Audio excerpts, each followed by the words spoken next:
Support WrestleTalk! Give us a subscribe. WWE Royal Rumble 2020 has just concluded, and here is what happened in case you missed it. I'm Ollie Davis, welcome to WrestleTalk, and first up, Drew McIntyre won the Men's Royal Rumble match, which was the main event. He came out at number 16, and he eliminated Brock Lesnar, who had been in since, of course, number 1. Brock Lesnar had eliminated 13 other people, and it seems McIntyre throwing Lesnar over the top rope with an awesome-looking Claymore will set up a WrestleMania match between the two. McIntyre went down to the final 2 with Roman Reigns and eliminated him with another sick Claymore, bringing his total number of eliminations to 6. The other big news story is that Edge returned, just like PW Insider had been reporting for the last couple of weeks, and he had a lot of interaction with Randy Orton, reforming their rated RKO team, and they went up against the OC initially until AJ Styles appeared to hurt his shoulder during a spot where Edge speared him and AJ flipped inside out. AJ had to get out of the match pretty soon after. It seems like he's dealing with an injury, which is unfortunate because it seemed like there were a lot of spots that were going to be built around him and Edge. But Edge stayed in until the final 3. He was eventually eliminated by Roman, but Edge also turned on Randy after Randy had tried to turn on him and eliminated Orton, possibly setting up a WrestleMania match there too. Despite having 27 people announced for the Men's Royal Rumble match, a lot of those people didn't appear in it, apparently up to 6, which included Bobby Lashley, Rusev, who were taken out of the match earlier in the day, and Otis and Tucker. But MVP made a special cameo appearance, as did Keith Lee from NXT, who had a great showing initially against Lesnar, but then was eliminated along with Braun Strowman after Lesnar's run of 13 consecutive eliminations. One of the interesting names that also appeared is Matt Riddle, who came in at number 23 but didn't even last a full entry. Instead, Baron Corbin threw him out. This might have something to do with some breaking backstage news that happened during the Rumble match, where Pro Wrestling Sheet reported that there had been a backstage altercation between Lesnar and Riddle. The two kind of have a history. Riddle's been outspoken against Lesnar in interviews, saying he wants to retire him, and apparently they had a verbal confrontation backstage before the event.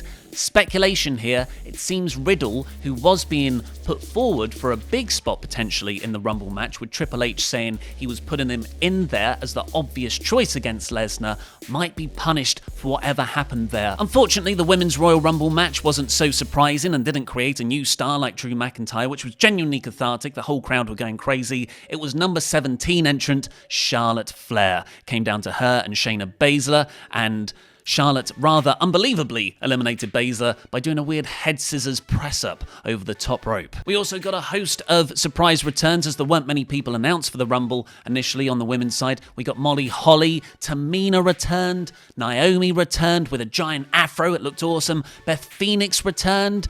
She got busted open really hard way on the back of her head. All the back of her head was covered in red blood. We got Kelly and Mercedes Martinez, who had only just signed with the company the week prior, and Santina, played by Santino, for a great face-off with Beth Phoenix, his former kind of love interest story partner back in those days. But she eliminated himself with a Cobra Strike to the neck. There was also the best spot of the entire night. I don't care what you say about, Drew McIntyre and Keith Lee and all that stuff. It was when Mandy Rose was thrown out by Alexa Bliss. You think she's eliminated, camera cuts to the side, and she is laying on Otis with their mouths that close to each other, and Otis presses her back up and puts her in the ring. It was fantastically performed and perfectly filmed for the visual reveal when you think that she's been eliminated, but she hasn't. Charlotte winning, though, probably means she'll be facing Becky Lynch for the 100th and 70th time at WrestleMania 36, because Becky retained her Women's Championship against Asuka by making Asuka tap in the disarmer. Bayley beat Lacey Evans with a roll-up and hooking the tights in the match that immediately followed the Women's Royal Rumble match. Kind of died a death in front of the crowd because they were exhausted and it wasn't the most exciting bout. The Fiend beat Daniel Bryan in what was probably the best Fiend match outside of that initial Finn Balor debut at SummerSlam, and that is majorly down to the fact that this had no red light. Finally, it seems, after a couple of months of much criticised red light usage. They won't have the red light anymore. And Roman Reigns beat Baron Corbin in the opening Falls Count Anywhere match, which was incredibly fun and involved putting Corbin in a Portaloo and then pushing it over. That didn't actually play into anything in their interaction in the Royal Rumble. They didn't see each other at all, which probably means that feud is finally over with on SmackDown. And on the pre-show, Andrade retained his United States title against Humberto Carillo in a match that got pretty good by the end part, and Sheamus beat Shorty G. And as you might see over here, this is Wrestle League Season 5. It has concluded. Well done, Laurie Blake. You won our office rankings. Not so well done me.